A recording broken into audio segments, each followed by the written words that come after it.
Welcome to Gopal Sir Classes. Please subscribe and like for more updates. Physics में chapter motion के first video में हम लोग 4 तरह का मोशन समझे। ट्रांसलेटरी मोशन, रेक्टिलिनियर और लिनियर मोशन, कर्वीलिनियर मोशन और रोटेटरी मोशन। ये 4 तरह का मोशन हम लोग फर्स्ट वीडियो में समझ चुके हैं। उसके बाद और 4 टाइप्स ऑफ मोशन है, जिसमें फिफ्थ है मेरा सर्कुलर मोशन। सर्कुलर मोशन कहाँ पर होगा? In circular motion the distance of moving object from a fixed point remains same.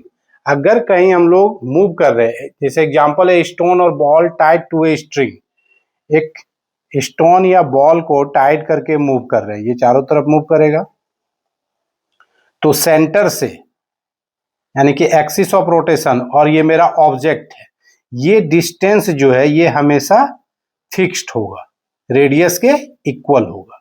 तो ये डिस्टेंस हमेशा जब कांस्टेंट है तो यहां पर जो मोशन मिलेगा इसको बोलेंगे हम लोग सर्कुलर मोशन।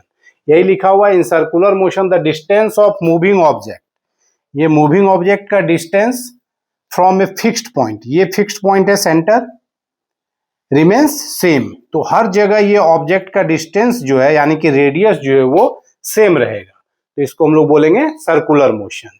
यही एग्जांपल है motion of satellite around the earth, जो सैटेलाइट मूव करता है अराउंड द अर्थ तो वो भी सर्कुलर मोशन को ही गेन करता है।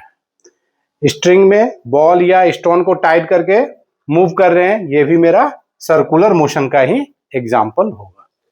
सिक्स्थ मोशन है हम लोग का oscillatory motion. Oscillatory motion the to and fro motion of a body from its mean position.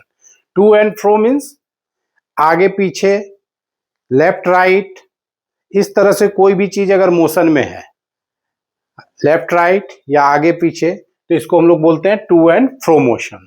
तो टू एंड फ्रो मोशन में अगर कोई ऑब्जेक्ट है फ्रॉम मीन पोजीशन, यानी कि एक पेंडुलम है, इसके रेस्ट पोजीशन को मीन पोजीशन बोलेंगे, ये इस तरह से मेरा ऑसिलेट करेगा, तो यहां पर जो मोशन मिलेगा उसको बोलेंगे oscillatory motion. The motion of pendulum और the motion of a swing, झूला जो हम लोग झूलते हैं ये भी ऑसिलेटरी मोशन ही है।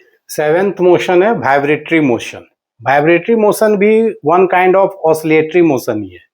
इसमें part of the body always remains fixed and rest part moves to and fro. इसमें जो है ऑब्जेक्ट का पार्ट जो है वो हमेशा फिक्स्ड रहता है, और ये जनरली म्यूजिकल इंस्ट्रूमेंट में होता है, जैसे गिटार, वायलिन, सितार, ये सब में। तो वायर मेरा फिक्स्ड है दोनों इन पर।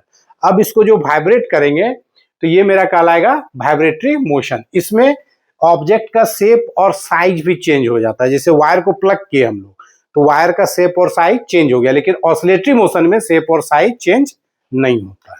एट्थ मोशन है periodic motion. Periodic motion a motion which gets repeated after a regular interval of time.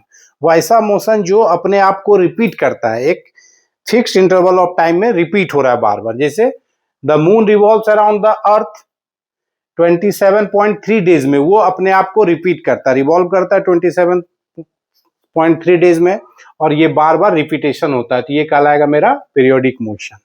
Heart beat of a normal person 0.8 second में हार्ट बीट काम करता है, तो इसका ये भी मेरा कहलाएगा पीरियोडिक मोशन। उसी तरह से अर्थ का रिवॉल्यूशन अगर सन के अराउंड लेते हैं तो वो भी 365 होल 1/4 डेज में कंप्लीट करता है, रिपीटेशन वहां भी है, तो इस तरह के मोशन को हम लोग बोलेंगे पीरियोडिक मोशन। नाइन्थ मोशन है मेरा नॉन पीरियोडिक मोशन। तो जिस तरह से पीरियोडिक मोशन अपने आप को रिपीट कर रहा था एक रेगुलर इंटरवल ऑफ टाइम में, और नॉन पीरियोडिक जो अपने आप को रिपीट नहीं करेगा, एक फिक्स्ड इंटरवल ऑफ टाइम में रिपीट नहीं करेगा, वो नॉन पीरियोडिक मोशन। एग्जांपल जैसे motion of molecules in liquid और गैस। लिक्विड और गैस में जो मॉलिक्यूल्स है वो रैंडम मोशन में है, कोई पार्टिकुलर डायरेक्शन नहीं है उसके पास, रिपीटेशन नहीं है, तो इसको हम लोग बोलेंगे नॉन पीरियोडिक मोशन। इसी मोशन को हम लोग जिगजैग मोशन के नाम से भी जानते हैं।